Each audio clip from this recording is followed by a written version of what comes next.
부활하신 예수님을 찬양합니다. 예수님의 부활을 축하합니다. 머리 떨어졌지만 잠깐 축하할까요? 예, 좋습니다.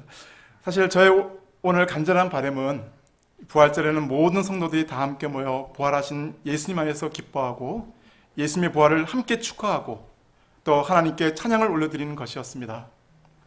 그러나 그 간절한 바람은 이루어지지 못했지만 이렇게 온라인으로 드리는 부활절 예배 가운데도 부활하신 예수님께서 지금 이 순간 저희와 함께하고 계심을 믿습니다. 저희 심령에 부활의 생명을 충만하게 부어주시기를 간절히 기도합니다. 오늘 말씀의 제목은 그가 살아나셨느니라입니다. 요절 말씀 같이 한번 읽어보겠습니다. 시작. 그가 여기 계시지 않고 그가 말씀하신 대로 살아나셨느니라. 제가 기도하겠습니다. 하나님 아버지 감사합니다. 저희 모든 죄와 허물과 운명과 슬픔을 대신 지시고 십자가에 죽으신 예수님, 그러나 죽음을 이기시고 부활하신 예수님을 저희의 구주로 허락해 주셔서 진심으로 감사합니다. 부활절 아침 주님께 나와 예배 드리게 하심을 감사합니다. 비록 온라인에 드리는 예배지만 주님께서 영광 받아주시고 저희의 부활의 생명이 충만할 수 있도록 도와주시옵소서.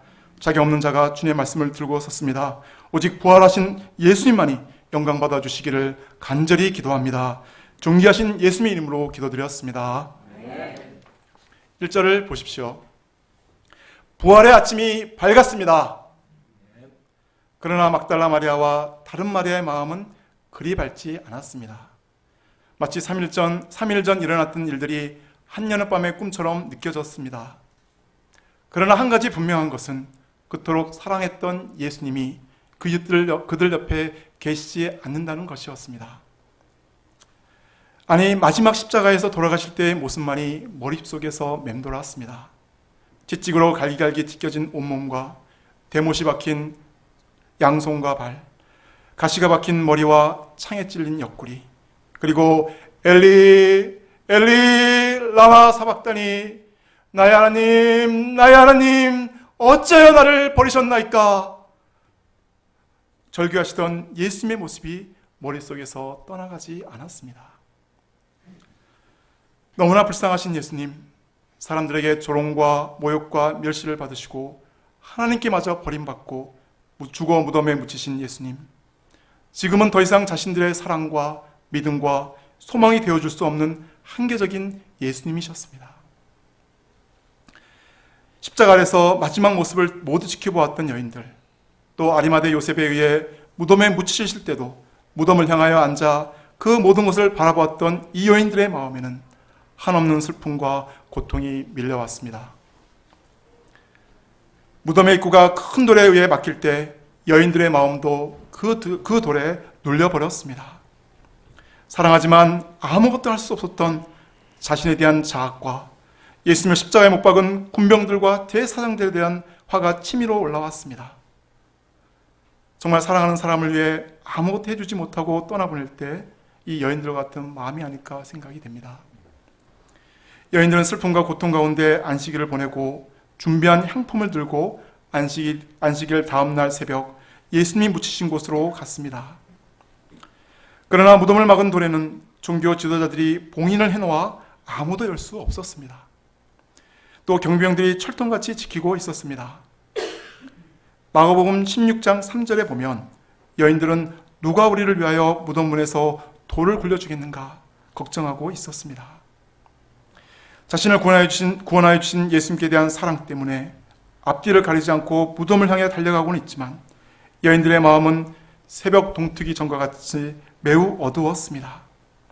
사실 막달라 마리아는 예수님께 너무나 큰 은혜를 받은 여인이었습니다. 7 귀신 들려 고통하다가 예수님으로부터 병고침을 받고는 예수님을 온 마음으로 섬겼습니다. 그리고 예수님이 죽으시고 묻히실 때도 함께하였습니다. 그리고 지금 무덤에 누워 계실 예수님의 마지막을 준비하러 가고 있습니다. 그러나 오늘은 무슨 날입니까? 맞습니다. 예수님이 죽음을 이기시고 부활하신 날입니다. 그러나 예수님의 부활을 알지 못할 때 여인들은 여전히 죽음의 한계에 갇혀 고통하고 울고 있습니다. 이런 여인들의 모습은 예수님의 십자가는 있지만 부활이 없는 신자의 모습과 같습니다. 은혜는 받았으니 떠날 수는 없고, 그러나 내면에 부활의 생명이 없기에 기쁨도 없고 행복도 없고 한계 앞에 무기력합니다. 조금만 힘들어도 불평하고 원망합니다. 위기가 닥쳐오면 마음이 위축되고 죽을 것 같은 두려움에 사로잡히게 됩니다. 지금 저의 마음은 어떠하신지요? 부활의 기쁨이 넘치십니까? 아니면 여전히 죽음의 한계 앞에 절망하고 울고 계십니까? 예수님은 이런 여인들을 어떻게 도와주셨습니까? 2절을 보십시오. 진도 6, 7의 강한 지진과 함께 주의 천사가 하늘로부터 내려와 무덤의 돌을 굴러내고 그 위에 앉는 것이 아니겠습니까? 마치 변화산에서 변형되신 예수님과 같이 매우 밝고 환한 광채가 나고 순박한 순백의 옷을 입은 천사가 여인들에게 나타났던 것입니다. 에구머니나! 여인들은 기저철봉할 뻔하였습니다. 심지어 무덤 옆에서 지키던 경비병들도 무서워 벌벌 떨며 죽은 사람과 같이 되었습니다. 아마 혼절하지 않았는지 모르겠습니다.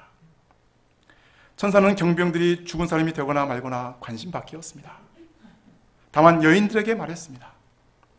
너희는 무서워하지 말라. 십자가에 못 박히신 예수를 너희가 찾는 줄을 내가 아노라.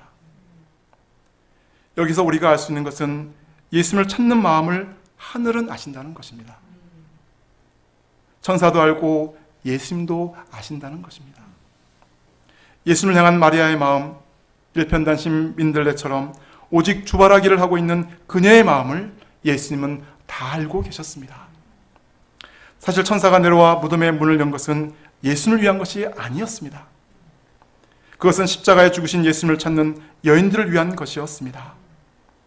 예수님이 죽어 비참하게 누워있는 것이 아니라 다시 살아나셨음을, 예수님의 무덤이 비어있음을 확인시켜 주시기 위함이었습니다. 천사가 말합니다. 6절을 보십시오. 다 함께 읽어보겠습니다. 시작. 그가 여기 계시지 않고 그가 말씀하시던 대로 살아나셨느니라. 와서 그가 누우셨던 곳을 보라. 사람들은 죽음이 인생의 종착역이라고 생각합니다. 그러나 예수님은 여기에 계시지 않으십니다. 다시 살아나셨습니다. 이 얼마나 기쁜 일입니까? 그 누구도 예가 없었던 길, 죽음에 이르는 길을 깨트리시고 부활하신 예수님은 모든 인생들의 진정한 소망이 되십니다. 죽음을 이기신 예수님을 통해 예수님 안에 있는 우리도 우리의 인생의 종착역이 죽음이 아니라는 것을 확신할 수 있습니다. 천사는 부활의 증거로 빈 무덤을 와서 보라고 합니다. Come and see. 고대 유적은 대부분 무덤들입니다. 이집트 왕들의 무덤인 피라미드, 메카에 있는 마호메트의 무덤, 진시황제의 무덤, 조선시대 왕릉들, 위대한 사람일수록 무덤은 크고 화려합니다. 사람들은 사랑하던 사람이 죽으면 정성껏 무덤을 만들고 예를 표합니다. 그러나 예수님의 무덤은 빈 무덤입니다. 부활하셨기 때문에 성지가 되지 않았습니다. 성지순례하는 사람도 예수님의 무덤을 찾지 않습니다. 예수님이 부활하셨기 때문에 무덤이나 죽음은 아무런 의미가 없습니다. 또한 예수님의 부활의 가장 큰 증거는 예수님의 말씀입니다. 천사는 예수님이 말씀하시는 대로 살아나셨다고 증거합니다. 마태복음 20장 18절 19절입니다. 보라, 우리가 예루살렘으로 올라가노니 인자가 대제사장들과 서기관들에게 넘겨짐에 그들이 죽이기로 결의하고 이방인들에게 넘겨주어 그를 조롱하며 채찍질하며 십자가에 못 박게 할 것이나 제3일에 살아나리라. 예수님은 2번이나 더 십자가에 죽으시고 3일 만에 부활하실 것을 말씀하셨습니다. 그리고 그 말씀하시던 대로 예수님은 돌아오셨습니다. 이 예수님을 믿고 신뢰하는 사람은 결코 실망하지 않습니다. 말씀하시던 대로 살아 우리에게 오신 예수님은 죽음보다 강하시고 크신 분이십니다. 인간의 어떤 약속도 죽음을 이길 수는 없습니다. 그러나 예수님의 약속은 죽음도 이깁니다. 예수님은 다시 오실 것을 약속하셨고 그 약속을 지키기 위해 죽음의 강을 넘어 다시 오셨습니다. 이 예수님은 죽음의 강 앞에서 사랑하는 사람을 먼저 보내고 슬픔과 두려움과 미안함 속에 살아가는 모든 사람들에게 부활의 소식이 됩니다. 지금 코로나19가 들불처럼 전 세계로 퍼져나가고 있습니다. 4월 12일 오늘 아침 전 세계 코로나19 환자가 176만 명을 넘어섰고 사망자는 10만 명을 넘어섰습니다. 미국이 1등이 됐습니다. 사망자가 2304명, 이탈리아가 19,468명, 스페인이 16,480명, 프랑스가 13,832명, 영국이 9,875명 등 사망자 규모가 너무나 심각한 수준입니다. 이탈리아에서는 부고 소식이 신문을 도배하고 있습니다. 미국 뉴욕주는 사망자가 7,000명을 넘어서면서 영안실 냉동 저장시설의 수용 능력이 초과되어 뉴욕시 인근 해역에 있는 하트섬에 사망자들을 매장하고 있다고 합니다. 사람들은 코로나 바이러스를 침묵의 살인마, The Silent Killer라고 부르며 두려워하고 있습니다. 눈에 보이지 않는 이 작은 바이러스를 왜 이렇게 무서워합니까? 왜 사람들은 왜 예배도 드리지 못하게 하고 사회적 거리두기를 강제하며 꽃구경도 하지 못하게 합니까? 그것은 이 바이러스에 감염이 되면 우리의 생명을 잃어버릴 수도 있기 때문입니다. 근데 우리 인간은 어떤 존재입니까? 언젠가 한 번은 반드시 죽습니다. 그 누구도 예외가 없습니다. 코로나 바이러스에 감염되어 죽든 암에 걸려 죽든 교통사고로 죽든 반드시 죽습니다. 그래서 그 죽음의 권세에 사로잡힐 때 우리는 두려움과 슬픔과 염려와 절망 속에 무기력에 사로잡히게 됩니다. 또 어떤 사람은 어차피 죽을 인생 놀다가 죽겠다고 쾌락을 탐닉하기도 합니다. 미국에서 이렇게 심해지기 전 마이애미 해변의 한 청년은 코로나19 감염이 무섭지 않냐는 기자의 질문에 이렇게 대답하였습니다. 코로나요? 뭐 걸리면 걸리는 거죠 뭐. 세계는 지금 코로나19 치료제 개발에 많은 돈과 노력을 투자하고 있지만 아직도 요원합니다. 그러나 죽음의 권세에 감염된 인생들을 위한 치료제는 바로 우리 곁에 있습니다. 바로 부활하신 예수님입니다. 예수님의 부활 소식은 세상을 뒤덮고 있는 죽음의 장막을 걷어내고 우리에게 삶의 용기와 희망을 줍니다. 왜냐하면 예수님의 부활을 믿는 사람들의 부활로 연결되기 때문입니다. 예수님은 말씀하십니다. 나는 부활이요 생명이니 나를 믿는 자는 죽어도 살겠고 무릇 살아서 나를 믿는 자는 영원히 죽지 아니하리니 이것을 내가 믿느냐? 예수님을 믿으십니까? 이 예수님을 믿으십니까? 아멘! 우리가 부활의 주님을 믿을 때 그 믿음 속에서 부활하신 예수님을 만나고 그분과 영원히 함께 살게 됩니다. 더 이상 죽음이 없는 삶, 빈 무덤의 신앙을 가지고 살아가게 됩니다. 이 예수님은 이미 우리와 함께 하십니다. 저희 마음에, 여러분의 마음에 함께 하십니다.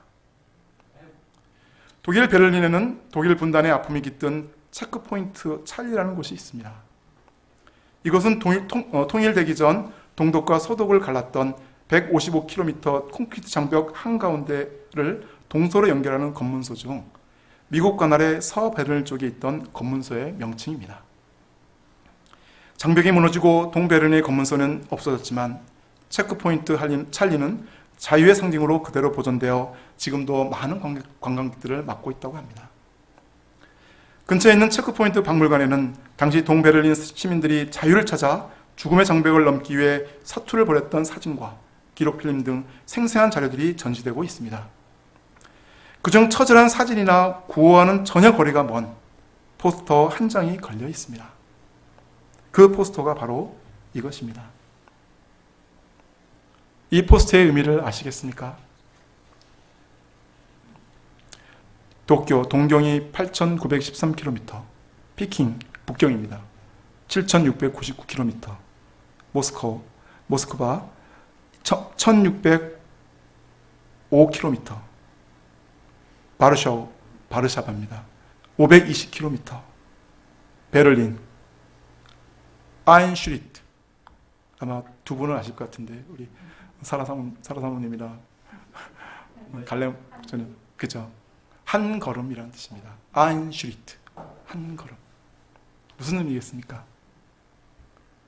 동서 베를린의 거리는 단 한 발자국에 지나지 않았지만 그 한 발자국의 거리가 지구 반대편 동경보다 멀기만 했던 당시의 비극적 상황을 웅변해주는 포스터입니다. 근데 부활하신 예수님과 우리와의 거리는 한 발자국도 안 됩니다. 왜냐하면 부활하신 예수님께서 이미 우리 안에 와 계시기 때문입니다. 조금 있으면 세상은 다시 나를 보지 못할 것이로되 너희는 나를 보리니 이는 내가 살아있고 너희도 살아있게 있습니다. 그날에는 내가 아버지 안에 너희가 내 안에 내가 너희 안에 있는 것을 너희가 알리라. 부활하신 예수님과 우리 사이에는 단 1mm의 거리도 없습니다. 이렇게 부활하신 예수님이 이미 우리 마음에 와 계신데도 불구하고 부활하신 예수님을 외면하거나 자신의 욕망을 채우느라 주님의 말씀을 귀로만 들을 때 이보다 더 큰 비극이 어디 있겠습니까? 그 인생이 아무리 열심히 산다 한들 결국 죽음을 향해 달려가는 급행열차에 자신의 몸을 맡기는 것뿐일 것입니다. 그러나 부활의 주 예수님을 마음으로 영접하고 그 말씀을 믿을 때 부활의 기쁨과 소망 가운데 현재의 슬픔과 한계를 극복하고 이 땅에서 우리에게 맡겨주신 사명에 충성할 수 있습니다. 7절을 보십시오. 예수님의 빈 무덤과 말씀을 통해 예수님의 부활을 확인한 여인들에게 천사는 무엇을 명합니까? 한번 다 같이 한번 읽어보시겠습니다. 시작. 또 빨리 가서 그의 제자들에게 그와 진정하셔서 살아나셨고 너희보다 먼저 갈릴리로 가시나니 거기서 너희가 배우리라 하라. 보라 내가 너희에게 일렀느니라 하거늘. 또 빨리 가서 그의 제자들에게 이르되. 천사는 여인들에게 예수님의 제자들에게 빨리 가라고 합니다. Go quickly. 이는 예수님의 부활 소식을 들은 자들은 더 이상 무덤 앞에 머물지 말라는 것입니다. 예수님이 죽은 자 가운데서 다시 살아나셨다! 라는 부활의 메시지를 슬픔과 두려움에 빠져있는 제자들에게 황급하게 전하는 것입니다. 제자들이 조금이라도 빨리 부활의 소식을 듣고 슬픔과 두려움에서 벗어나기를 원하셨던 것입니다. 또한 제자들에게 예수님은 말씀하시는 대로 제자들보다 먼저 갈릴리로 갈 것을 알리라는 것입니다. 그곳에서 만나자는 것입니다. 사실 이 말씀을 미리 하실 때 예수님은 제자들이 자신을 버릴 것과 또 베드로가 다 굴기 전 3번 예수님을 배반할 것을 아셨습니다. 그러나 예수님은 내가 살아난 후에 너희보다 먼저 갈릴리로 가리라 미리 말씀하셨습니다. 예수님은 부활하신 후 갈릴리에서 제자들과 첫사랑을 회복하기를 원하셨습니다. 특히 계집종 앞에서 3번이나 저주하면서까지 예수님을 부인했던 베드로와 사랑의 관계성을 회복하기를 원하셨습니다. 마가복음 16장 7절에 보면 천사는 여인들에게 가서 그의 제자들과 베드로에게 이르기를 예수께서 너희보다 먼저 갈릴리로 가시나니 전에 너희에게 말씀하시던 대로 너희가 거기서 배우리라 하라고 말하셨습니다. 예수님은 제자들과 사랑과 추억이 숨쉬는 갈릴리에서 새롭게 다시 시작하기를 원하셨습니다. 그리고 그들에게 잃어버린 사명을 다시 주기를 원하셨습니다. 갈릴리 바닷가 잠깐만요. 이거 좀 연습했는데. 갈릴리 바닷가에서 주님은 시몬에게 물으셨네. 사랑하는 시몬아, 넌 날 사랑하느냐? 오 오 주님 당신만이 아십니다. 이게 좀 죄송합니다. 이게 좀 처음 그래서 예수님은 무서움과 큰 기쁨 가운데 제자들에게 달려가는 여인들에게 직접 나타나셨습니다. 10절을 보십시오. 여인들에게 무서워하지 말라 말씀하시며 내 형제들에게 갈릴리로 가라 하라. 거기서 나를 보리라 또 말씀하셨습니다. 이때 예수님은 제자들을 내 형제라고 불러주셨습니다. 그들은 예수님을 배반하고 떠나버린 자들이었습니다. 예수님을 부인하며 저주까지 한 자였습니다. 그러나 예수님은 그들을 모두 용서해 주셨고 자신의 피를 나눈 생명을 나눈 형제라고 불러주시며 사랑의 관계성을 회복하기를 원하셨습니다. 그들과 직접 만나 실패를 회복하고 부활신앙을 새롭게 덮여주시기를 원하셨습니다. 우리도 나의 갈릴리로 돌아가야 하겠습니다. 예수님을 처음 만났던 그 구원의 은혜를 기억하고 첫사랑을 회복해야 하겠습니다. 세상에 묻혀 살아가면서 약해진 신앙을 다시 회복해야 하겠습니다. 무엇보다 부활하신 예수님을 다시 만나고 부활신앙 가운데 무엇을 해야 하는가 방향을 잡을 수 있기를 간절히 기도합니다. 무서움과 큰 기쁨 가운데 달려가는 여인들에게 예수님은 부활하신 후 자신을 가장 먼저 보여주셨습니다. 바쁘게 하는 여인들을 그냥 가게 해도 될 것 같은데 직접 찾아와 만나주셨습니다. 예수님도 한결같은 여인들의 예수님을 향한 사랑에 깊은 감동을 받으셨던 것 같습니다. 기뻐하는 여인들에게 더 큰 기쁨을 주시기를 원하셨습니다. 예수님은 여인들에게 평안하뇨 물으십니다. 이 평안하뇨라는 말은 헬라어 카이데테로 그 안에는 기뻐하라는 의미가 담겨져 있습니다. 그래서 뉴 킹제임스 버전에서는 이 단어가 rejoice로 번역되어 있습니다. 기뻐하라. 예수님께서 일찍이 자신이 죽을 때 제자들이 근심하게 될 것이나 그 근심이 기쁨이 되리라 말씀하셨습니다. 우리가 같이 한번 읽어볼까요? 시작. 내가 진실로 진실로 너에게 이르노니 너희는 곡하고 애곡하겠으나 세상은 기뻐하리라. 너희는 근심하겠으나 그의 근심이 도리어 기쁨이 되리라. 지금은 너희가 근심하나 내가 다시 너희를 보리니 너희 마음이 기쁠 것이요 너희 기쁨을 빼앗을 자가 없으리라. 그렇습니다. 부활하신 예수님은 우리의 기쁨이 되십니다. 우리의 승리가 되십니다. 십자가로 패배한 것처럼 보이셨던 예수님이 다시 부활하심으로 진정한 승리의 주가 되셨습니다. 이 예수님 안에 있는 자는 누구든지 승리의 이막을 맛볼 수 있습니다. 비록 지금 어둠과 고통 가운데 있다 할지라도 끝까지 부활의 주 예수님을 붙들고 믿음으로 나아갈 때 반드시 승리를 주시고 기쁨을 주십니다. 저희 모두가 부활의 주 예수님 안에서 반전과 승리의 인생을 살 수 있기를 간절히 기도합니다. 11절에서 15절을 보십시오. 부활하신 예수님이 여인들에게 나타나신 사건과 갈릴리에서 제자들을 만나시는 장면 사이에 예루살렘에서 일어난 한 사건을 마태는 기록하고 있습니다. 그것은 예수님의 부활의 또 다른 증인들인 경비병들이 일어난 모든 일들을 대제사장들에게 알렸을 때 이들은 군인들에게 돈을 주어 거짓 소문을 퍼뜨리게 하였습니다. 경비병들이 잠든 사이에 예수님의 제자들이 예수님의 시체를 훔쳐갔다는 것입니다. 제자들이 속임수를 쓸 것이라고 했던 대제사장들이 오히려 속임수를 쓰고 있습니다. 이들은 부활의 소식을 들었지만 부활을 믿지 않았습니다. 도리어 그것을 은폐하고자 하였습니다. 마태는 당시 유대 사회 속에 퍼져 있던 이 거짓 소문의 실체를 분명하게 드러내며 예수님의 부활을 더 확실하게 증거하고 있습니다. 사실 이 소문이 사실이라면 어느 제자가 거짓을 위해 자신의 생명을 사자법에게 드리고 내주고 화형을 당하고 십자가에 못 박혀 죽겠습니까? 워터게이트 사건은 1972년부터 74년까지 베트남전 반대 의사를 표명했던 미국 민주당을 저지하는 과정에서 일어난 불법 친입과 투청 사건, 그리고 이를 은폐하려는 미국 행정부의 조직적인 움직임 등으로 일어난 정치 스캔들입니다. 이 사건의 핵심 인물이었던 미국 닉슨 대통령의 특별보좌관인 찰스 콜스는 감옥에서 하나님을 만난 후 러빙 갓이라는 책을 썼습니다.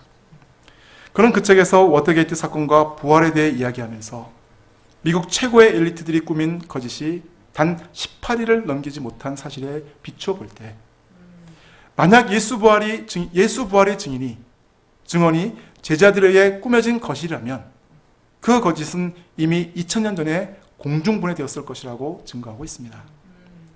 예수님의 제자들은 지성인도 법률 전문가도 아니었습니다. 아니, 갈릴리 어부 출신의 무식꾼들이었습니다.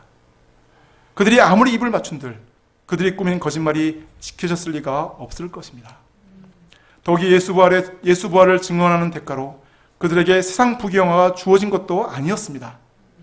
그 대가는 원형 경기장에서 사자밥이 되거나 참수형을 당하거나 혹은 화형을 당하는 것이었습니다.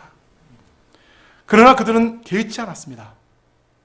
전혀 죽음을 두려워하지 않고 예수님께서 다시 살아나셨다고 외치며 당당하게 죽음의 길을 갔습니다. 그들은 진짜 부활하신 예수님을 만났던 것입니다. 그리고 그 무식한 제자들의 증언은 2000년이 지난 지금까지 허물어지지 않고 우리에게까지 전해졌습니다. 이는 예수님이 부활의 생명으로 정말 부활하셨기 때문입니다. 이 예수님 안에 있는 자도 영원한 생명을 얻습니다. 우리의 모든 죄를 해결하시고 죽음을 이기시고 우리에게 영원한 생명을 주신 부활의 주 예수님을 찬양합니다. 16절을 보십시오. 11 제자가 갈릴리에 가서 예수님이 명하신 산에서 예수님을 만났습니다. 제자들은 예수님을 경배하였지만 그중 일부는 의심하는 자가 있었습니다. 아마도 이들은 갈릴리 바다에 가지 않은 자들일 것 같습니다.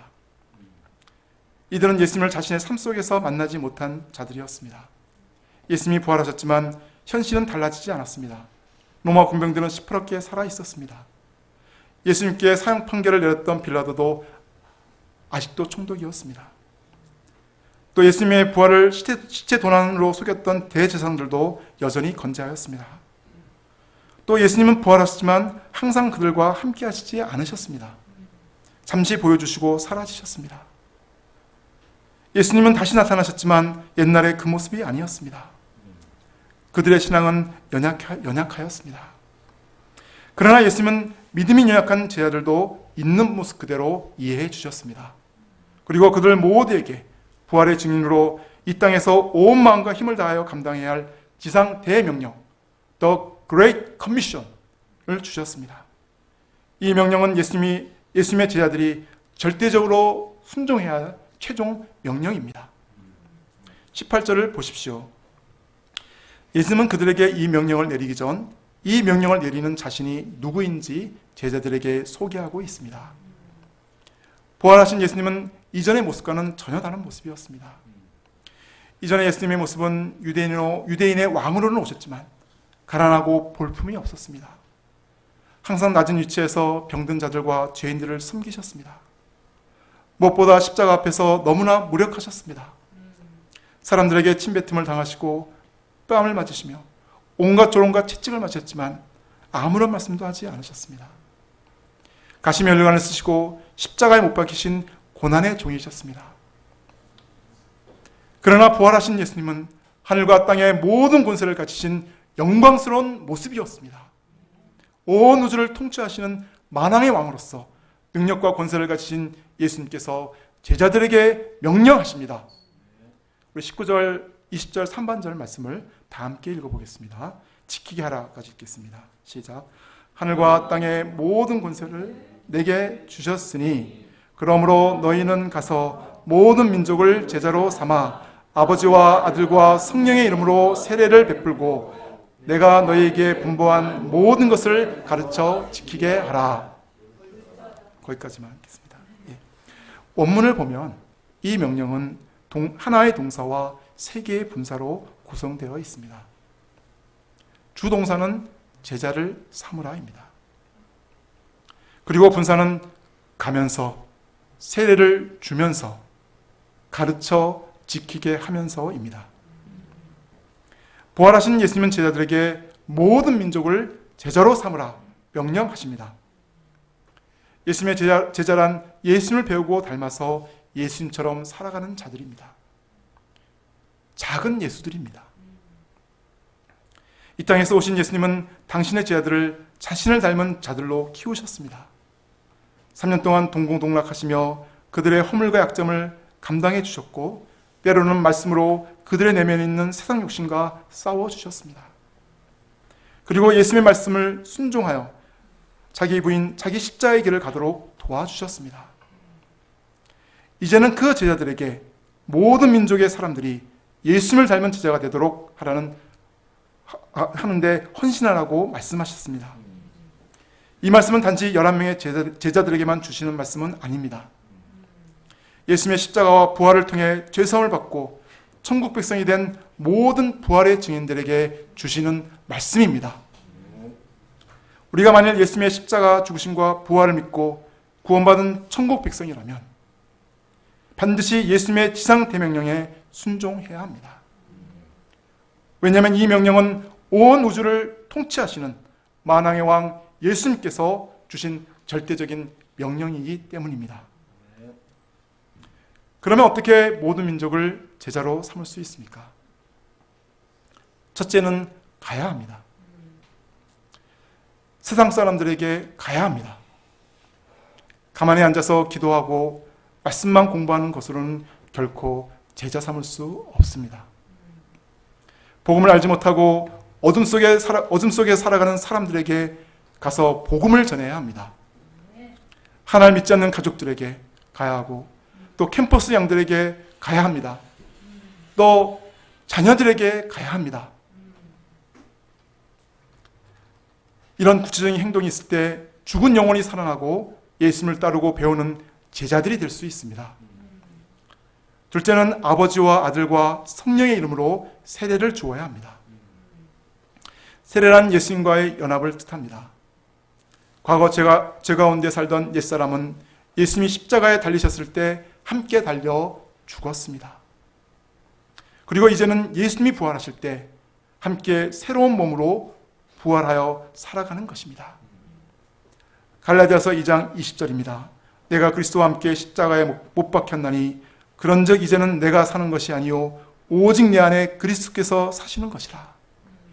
이제 내가 육체 가운데 사는 것은 나를 사랑하사 나를 위하여 자기 자신을 버리신 하나님의 아들을 믿는 믿음 안에서 사는 것이니라.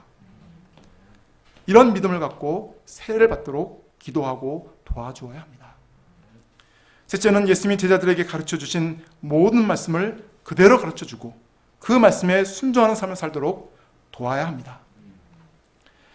제자는 참 스승 대신 예수님의 가르침에 순종하는 자입니다.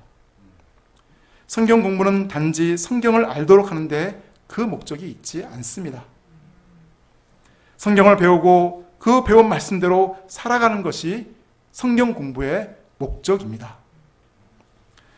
그러므로 우리는 성경을 가르칠 뿐 아니라 가르친 말씀대로 살아가도록 도와주어야 합니다. 더 나아가 자신이 배운 말씀을 다른 사람에게 가르치도록 도와주어야 합니다. 그러할 때 제자는 또 다른 제자를 낳게 됩니다. 이러한 과정을 통해 복음 역사는 계승되고 발전되어서 모든 민족에게 복음이 전파될 수 있습니다. 제가 지금 이 자리에 서 있는 것도 제게 말씀을 전해주셨던 목자님이 계시기 때문입니다. 예수님은 제자 양성을 통해서 온 세상에 하나님의 복음이 전파되는 비전을 가지셨습니다. 그리고 이 비전 가운데 11 제자들에게 너희는 가서 모든 족속을, 모든 민족을 제자로 삼으라 명령하셨습니다. 이 말씀이 우리의 삶의 분명한 방향이요 목적이 될 수 있기를 기도합니다. 20절 하반절을 보십시오. 볼지어다 내가 세상 끝날까지 너희와 항상 함께 있으리라. 마태복음은 임마누엘로 시작해서 임마누엘로 마무리되고 있습니다. 부활하신 예수님은 제자들에게 사명을 주신 후 그들과 세상 끝날까지 함께 있겠다고 약속하십니다. 사실 모든 민족을 제자 삼는 있는 인간의 힘과 지혜와 능력으로는 되지 않습니다. 하늘과 땅의 모든 권세를 가지신 예수님이 함께 하시고 도와주실 때 가능합니다. 그래서 부활하신 예수님께서는 함께 하사 도와주시겠다고 약속하셨습니다. 또 그 약속대로 예수님은 제자들과 함께 하셨고 모든 위협과 유혹으로부터 보호해 주셨습니다. 선교 사명을 감당할 수 있는 힘과 지혜와 필요한 모든 것을 공급해 주셨습니다. 이로 인해 복음이 예루살렘과 온 유대와 사마리아와 땅끝까지 전파되었습니다. 이 역사는 오늘날도 계속되고 있습니다. 부활의 주님은 오늘날 우리를 통해서 모든 민족으로 제자 삼는 역사를 이루어가고 계십니다. 예수님이 육체로 우리와 함께 거하지 않으시지만 성령으로 항상 우리와 함께 하시며 우리를 도와주고 계십니다. 현재 상황이 아무리 어렵더라도 부활하신 예수님을 의지하고 기도할 때 반드시 우리와 함께 하십니다. 예수님은 I will be with you 라고 하지 않으셨습니다. I am with you 라고 말씀하셨습니다.